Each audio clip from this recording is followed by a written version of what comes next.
yaje umuntu agira ishusho ya Satani, yunga ubumwe n'abadayimoni, bose bangirwa n'Umuremyi, yahindutse intsinzi ya Satani.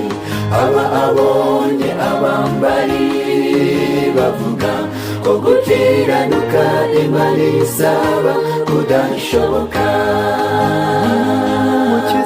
Umukiza yakoze ibyananiye umuntu, kuko kwikiza ku bwacu tutari kubishobora, binyuze mu rupfu rwe icyaha kiranesheka. Umukiza yakoze ibyananiye umuntu, kuko kwikiza ku bwacu tutari kubishobora, binyuze mu rupfu rwe icyaha kiranesheka. Yesu ababarira umunyabyaha, akamweza agatungana, agahinduka umwe mu bagizi itorero ry'Imana ry'ukuri. Ntibakirangwa mu mwijima, bari mu mucyo bitangaza, bahora bamamaza ishimwe mu bisi yuko bababariwe. Umukiza yakoze ibyananiye umuntu, kuko kwikiza ku bwacu tutari kubishobora, binyuze mu rupfu rwe icyaha kiranesheka.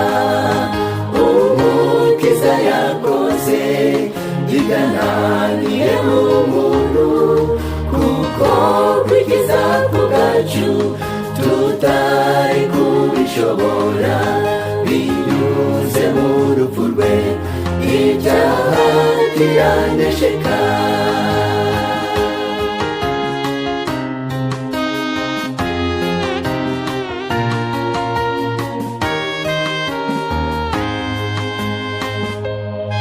Iyo umuntu ari muri Kristo ahinduka icyaremwe gishya, kandi imbaraga yo gucungurwa ihwana n'iyo kuremwa.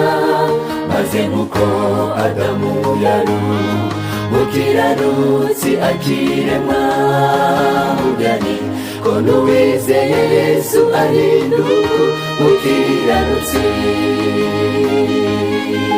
Umukiza yakoze ibyananiye umuntu, kuko kwikiza ku bwacu tutari kubishobora, binyuze mu rupfu rwe icyaha kiranesheka. Umukiza yakoze ibyananiye umuntu, kuko kwikiza ku bwacu tutari kubishobora, binyuze mu rupfu rwe icyaha kiranesheka.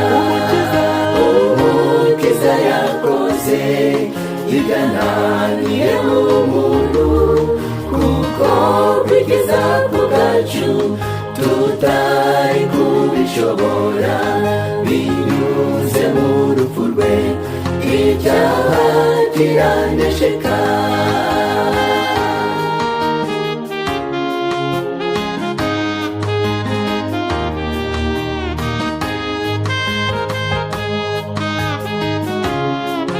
Umukiza binyuze mu rupfu rwe icyaha kiranesheka.